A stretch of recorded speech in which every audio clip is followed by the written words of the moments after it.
Welcome to the deep dive. We're really glad you could join us. Yeah, great to be here. And this is pretty cool because the source material today actually came from you, our listener. It's excerpts from Ramit Sethi's book, I Will Teach You to Be Rich, the second edition. Oh, that's a fantastic pick for a deep dive. It really is. The core idea is just so direct right from the get-go. You don't have to be some finance guru to build a genuinely rich life. Right. Often the biggest hurdle isn't, not knowing enough. It's just paralysis, not starting because of all the noise out there. Exactly. It cuts through all that complexity, and it's really about taking action. So our mission today, we want to pull out the most valuable, actionable stuff from this material for you. Yeah, we'll look at setting up systems, right? So your money's working for you automatically. And challenging some of that conventional financial wisdom you hear everywhere. Definitely. And how to make credit cards work for you strategically, not just avoiding them. And I think maybe most importantly, figuring out what a rich life actually means for you. It's way more than just the numbers on a spreadsheet. It's about building a deliberate, sort of conscious relationship with your money, intention. Okay, let's dive in then. The material kicks off with this foundational idea. Getting your finances sorted does take some work up front. No sugarcoating it. Right, a bit of effort initially, but the payoff, huge in terms of, control, possibilities. It just far outweighs that initial work. And it really doesn't shy away from calling out the common barriers people put up. The excuses. Oh, yeah. Like using your specific situation where you live, your background as a reason why it won't work. Oh, I'm here, so I can't, or because of my past, it's impossible. That kind of thing. That cynicism trap, right? Where you're almost looking for a reason not to do something. Exactly. It flips to blaming external stuff, the world's against me, the economy, the system, instead of looking at what you can actually control right now in your own finances. Yeah, but the contrast is so stark in the book. The examples of people who just stopped complaining and started doing something, even small things from the system. Well, they saved real money, hundreds, thousands. While the folks finding excuses, well, odds are they're probably still finding their same excuses today. It's okay to start small. That's a key message. Oh, absolutely critical. Don't feel pressured to, find $1,000 extra tomorrow, saving $20 instead. That's a win. Getting that momentum going is everything. And that momentum, it leads right into what the book calls, I think, the single most profitable system you can build. Huh? Automation. Yes, because it's realistic. It acknowledges, we're human. We get bored, we get distracted, life happens. So why fight that with willpower alone when technology can just handle it? Do the work now and benefit forever automatically. That's kind of the dream, isn't it? It really is, and it shifts how you feel about money, too. You stop worrying so much about, did I pay that bill, or am I going to overdraft? Because the money just flows where you told it to go. It becomes a tool, not this constant nagging chore. Right. And the idea that once it's set up, you could potentially manage things in, 90 minutes a month? Yeah. That's an incredible return on that initial setup time. Totally. The core of it is this automatic money flow. Basically, linking your accounts, checking savings, investments, credit cards so the transfers happen automatically. Paycheck hits. And bam, money moves to savings, moves to investments, pays off the credit card bill. You set the rules once. What about folks with irregular income? Freelancers, gig workers? Yeah, good question. The system's flexible. So maybe you get paid twice a month.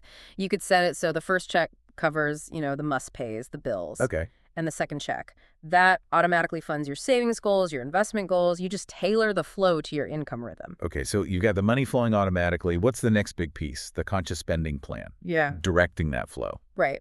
And the material gives a really simple framework. 4 main buckets for your take-home pay. Okay. First is fixed costs, rent, mortgage, utilities, debt minimums. Ideally, that's about 50–60% of your pay. Got it. Then investments, aiming for 10%. Savings goals, think holidays, down payment maybe 5–10%. And the rest. That's the fun part. Guilt-free spending. Whatever's left, usually 20–35%, money you can spend on anything you want, totally guilt-free because the important stuff is already handled. And step 1 is nailing down those fixed costs. Yeah. To even know where you stand. Exactly. You got to know what those baseline numbers are. And the philosophy here, conscious spending, it's not about being cheap. Right. Not deprivation. No. It's the opposite almost. It's about spending extravagantly on the few things you truly deeply love and then cutting costs mercilessly on the stuff you just don't care about. So it's very personal. It's about your values. Totally. It's prioritization. Like that story in the book about the friend who got a raise but then moved to a smaller apartment. Yeah, that seemed counterintuitive at first. But it's perfect conscious spending. He realized a big fancy place wasn't actually important to him. What he loved was camping, biking, so he cut a huge fixed cost rent to free up serious cash for his real passions. That makes perfect sense. And you can apply this to savings goals too, like planning for gifts. Yeah, exactly. Stuff you know is coming up every year. Christmas, birthdays. You build that into your monthly savings goal, maybe in a separate savings account, so it's not a shock expense in December. You're prepared. Okay, but what if your numbers are way off? Like your fixed costs are eating up, say, 70%, way over that 60% target. That's a signal. It means you probably need to focus on what the book calls big wins. Big wins. Yeah, instead of agonizing over, like, switching to generic cookies to save $2, look at the huge levers. Can you negotiate your rent? Can you find a way to significantly lower your transportation costs? Can you negotiate a raise at work? Can you aggressively tackle high-interest debt? Ah, okay. Focus where the impact is massive. Exactly. Those have way more impact than trying to trim tiny gets everywhere. And credit card debt. That's a prime target for a big win. Yeah, the book talks about the guilt associated with debt. It's huge. There's that stat mentioned that many Americans are apparently more willing to talk about the details of their sex lives than how much debt they have. Wow, this says a lot. It really does. It shows the emotional weight. But the numbers, they show how much power you have. Paying just a little bit more than the minimum, it makes a massive difference. How so? Well, take the example.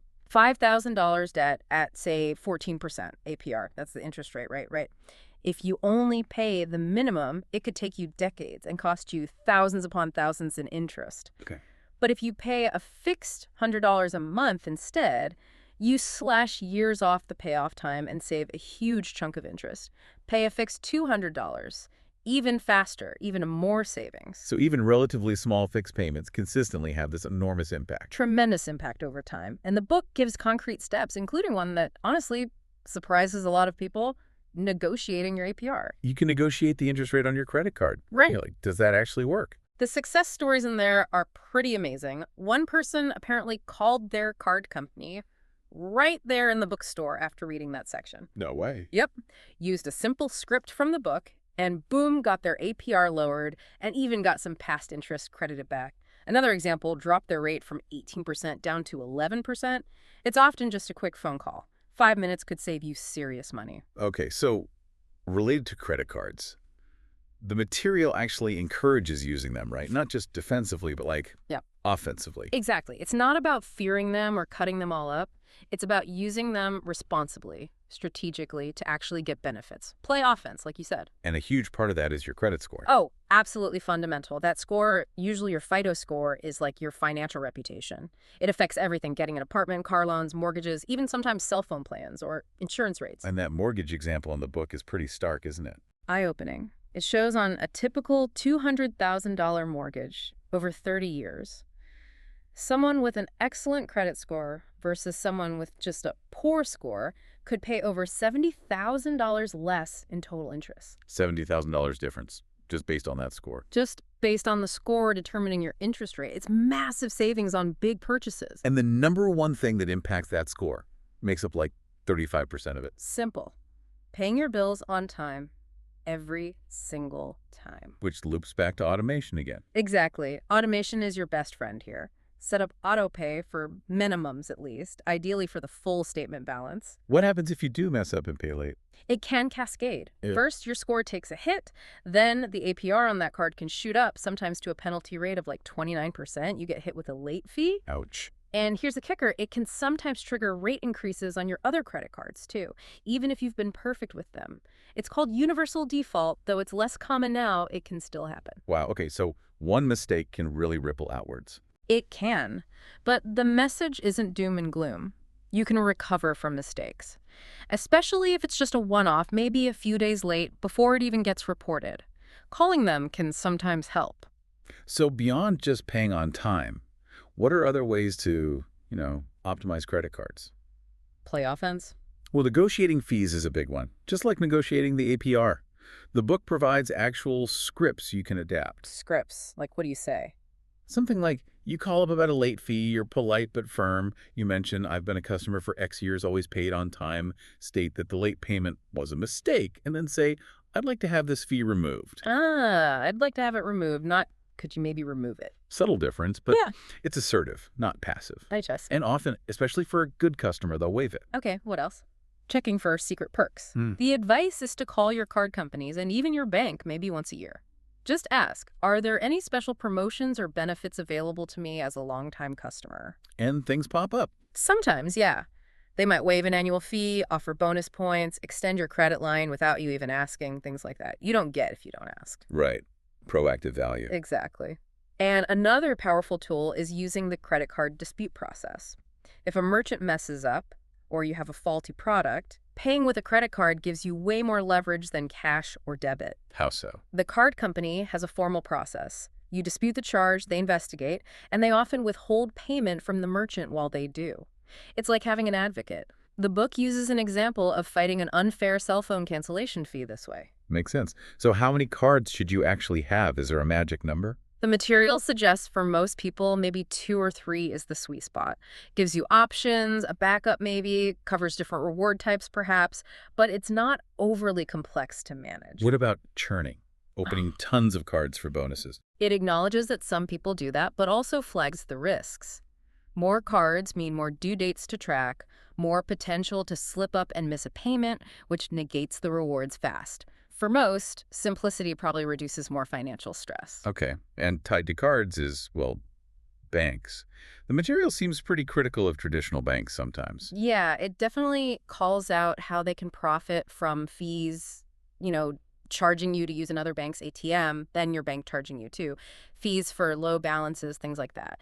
There's even a story about a childhood savings account getting completely eaten up by fees over time. Yikes. So the emphasis is on finding a bank you actually trust, one that feels like it's working with you, not against you. So what should you look for? Trustworthiness is number one. Can you easily find clear info online about their services and, importantly, their fees? Is it easy to set things up? Do they have good customer service, maybe 204/7 phone support? It even mentions avoiding banks that just flood you with junk mail as a sign. Huh. That's a practical tip. Mm. Can you negotiate bank fees too, like overdraft fees? Similar principle, yeah. The material suggests a similar script. Call them, mention your history. I've been banking here X years, state it was an oversight. I'd appreciate it if you could waive this fee. Be ready to push back politely if the first answer is no. Loyalty should count for something. All right, so you've got the automation humming, your spending is conscious, you're handling credit and banks smartly. Yeah. Where does that freed up money go? Oh, whoa. Which leads us to strategic investing. Yeah.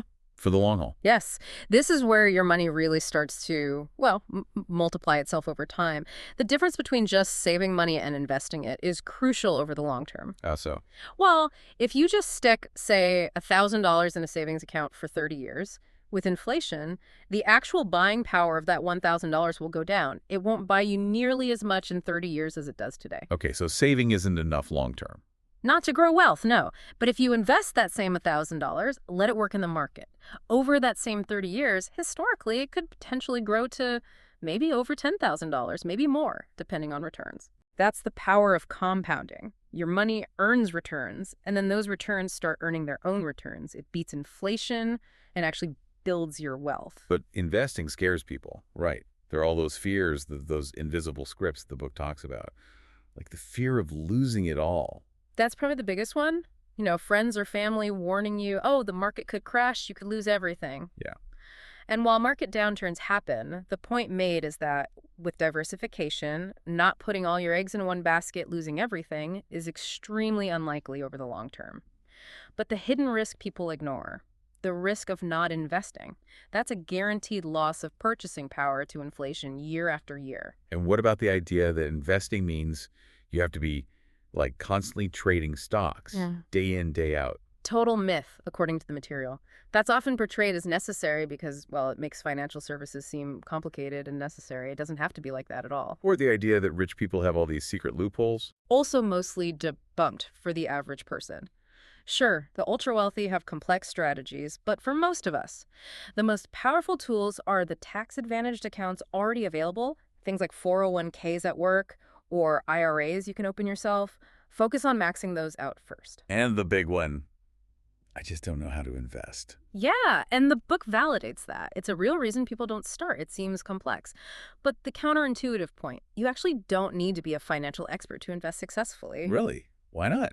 Hmm. Don't you need someone picking the winning stocks? Well, the evidence shows that even the so-called experts can't consistently guess where the market is going long term. It's basically a coin flip. And trying to. It usually involves high fees. Fees again. They're a massive drag on your returns. There's this incredible chart in the book. It shows investing $1,000 a month for 25 years. The difference between paying, say, 1% in fees versus just 0.1%, it adds up to over $126,000 less in your pocket at the end. $126,000. Yeah. Just from that seemingly small fee difference. It's staggering when you see it laid out like that. Really makes you question paying high fees. And those actively managed funds where the experts are trying to beat the market, most of them, like 75%, fail to do so over time, especially after you account for their fees. So what should you ask an advisor then? A great question suggested is, can you show me your portfolio's after-tax, after-fee returns for the last 10, 15, and 20 years? If they hedge or can't provide that, that tells you a lot. So if not active management and high fees, what's the better way presented? Automatic investing. Simple, low cost, set it and forget it investing. It takes less time, removes emotion, and often leads to better results because you're consistent. There's even a story about someone whose automated account consistently did better than their advisor managed one. And the key factor you control in how much your investments bounce around. Volatility. Asset allocation, hands down. There's a famous study mentioned that shows it accounts for something like over 90% of your portfolio's return variability over time. Not stock picking, not market timing asset allocation. And that just means how you split your money between different things. Basically, yeah. Primarily how much you put into stocks, which tend to be higher growth but more volatile, versus bonds, lower growth, generally more stable, and maybe some cash. And how do you decide that mix? It mainly depends on your time horizon, how long until you need the money and your tolerance for risk. Younger folks, decades away from retirement, they can typically afford more risk, so maybe a higher percentage in stocks, like 80% or 90%, Okay. closer to retirement.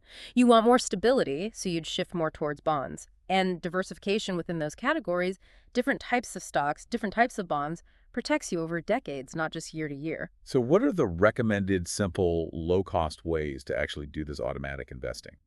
Two main paths are highlighted, really straightforward. Target date funds or building your own portfolio using index funds. Okay, target date funds. Super simple. It's basically a fund of funds. You pick one fund based on your approximate retirement year, like target date 2050. That single fund automatically invests in a mix of underlying stock and bond index funds. So it does the allocation for you. Exactly. And it automatically gets more conservative, shifting more towards bonds as you get closer to that target date. They're usually very low cost, tax efficient, and handle all the rebalancing. You just set up automatic contributions. Usually need a small minimum to start, maybe $100, maybe $1,000, depends on the fund. Okay, that sounds easy. What about the other option, index funds? With index funds, you build your own allocation. You pick maybe a total stock market index fund, a total international stock index fund, and a total bond market index fund. These just passively track the market performance, very low cost. So a little more hands-on. A tiny bit more setup, yeah. You decide your percentages, like 60% US stocks, 20% international, 20% bonds. If you don't have enough money initially to meet the minimum investment for all three funds, the advice is simple. Just save up until you hit the minimum for the first fund, buy it. Then save for the minimum for the second, buy that. And direct new money accordingly. Right. As new money comes in automatically each month, you direct it towards whichever fund is below its target percentage. So you're buying according to your plan, not just splitting the money evenly.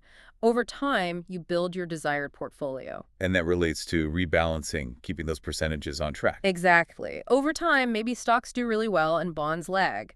Your 80-20 stock bond mix might drift to 85-15. The simplest way to rebalance, the book suggests, is just to direct your new investment money towards the underweight asset, in this case, bonds, until you get back closer to 80-20. Less fuss than selling and buying. The material also mentions it's okay to have a little bit of fun money for riskier things. Yeah, but with a big asterisk. Only after your core, boring, diversified, automatic investing system is fully funded and running. Okay, foundation first. Absolutely. Then maybe 5%, Perhaps up to 10% of your investment money could go into higher risk, higher potential reward stuff. Individual stocks you believe in, specific sector funds, maybe some crypto angel investing. But it has to be money you can genuinely afford to lose if it goes sideways. If you're already reading Bitcoin forums, this is probably where that fits. So we've gone through the system, the spending, managing debt, investing, Uh, but the underlying message seems clear. The money part is just a tool, right? An important tool, but still just a part of a bigger picture, your rich life. Absolutely. And that rich life, it's going to be unique to you. It's going to look different, unapologetically different from what maybe your neighbors or society thinks is successful. And that's the whole point. Embrace that difference. Living that life, it happens, well, outside the spreadsheet, doesn't it? Yeah. It's about relationships, new experiences, maybe giving back, contributing. Money is what enables more of that, lets you live a more satisfied life, but only when you use it strategically, aligned with what you truly value. The book touches on money and relationships too, right? Talking with a partner, prenups. Yeah, highlighting how crucial transparency is. Having those conversations, even if they feel awkward initially, there's a personal story in there about learning the hard way, the value of sharing your actual financial numbers with context early on rather than hiding or avoiding it. And applying conscious spending to really big purchases like buying a car. Yeah. The takeaway there was kind of surprising. It really was. It argues that the single most important financial factor isn't the brand or the mileage or even the initial price tag as much as just how long you keep the car. Yeah, buy something reliable, maintain it well, and aim to drive it for 10 years or more. That drastically lowers your lifetime transportation costs and frees up so much capital compared to flipping cars every few years, unless you truly love cars and consciously decide that's your extravagant spending area. That's a great frame. And salary negotiation that's framed as a massive, big win opportunity. Huge. Especially earlier in your career or when changing jobs. It's positioned as like 90% mindset, only 10% tactics. Overcoming the fear is the main thing. Because most people just don't negotiate. Exactly. But doing so rarely gets an offer pulled. It usually signals, your value. And the examples show how even a small percentage increase negotiated early compounds into hundreds of thousands of dollars more over a full career. It's massive leverage. And having another job offer in hand is the ultimate power move there. Oh, definitely. Creates that competitive dynamic, makes negotiation much easier. Okay, finally. The challenge to find your street-level motivation. What does that mean? It's so important because vague goals like, I want financial freedom or I want security, they don't really drive action day to day. They're too abstract. See something concrete. Yeah, tangible, real-life reasons why you want to put in the effort to set up the system. What will more money actually do for you on a Tuesday? Like being able to order the appetizer and the main course without checking the price. Exactly. Or being able to take a taxi home when you're exhausted instead of waiting for the bus. Or, paying for your parents' flight to visit you. Right. Or covering a friend's birthday dinner without blinking. Those specific, vivid things, that's the fuel. Finding your personal street-level motivation is key to making it stick. Wow. Okay, this has been a really rich, deep dive. We've covered building that conscious financial life, getting the automation going, spending deliberately, investing strategically for the long run, and tying it all back to defining and living your own version of a rich life, all drawing on these great insights from the source material. Yeah, it really does a good job of boiling down personal finance into actionable steps, doesn't it? And emphasizing you don't need to know everything. You just need to, get started. Build a system that works for you. And remembering that starting is often the toughest part. Mm. It's okay if it's not perfect. It's okay to make mistakes. Just taking that first step is huge. Absolutely. So maybe a final thought for you to chew on this week, based on all this. What would actually change in your day-to-day life if you shifted focus towards building even a small part of your automatic money system, instead of maybe dwelling on the financial news or things outside your control? And what is your specific, vivid, street-level motivation for wanting that richer life? Was the appetizer or the taxi ride or the paid-for flight for you? Maybe consider picking just one thing from our discussion today, setting up one automatic transfer, maybe just listing out your fixed costs, or even making that 5-minute call to try and negotiate a fee and see if you can put it into action this week.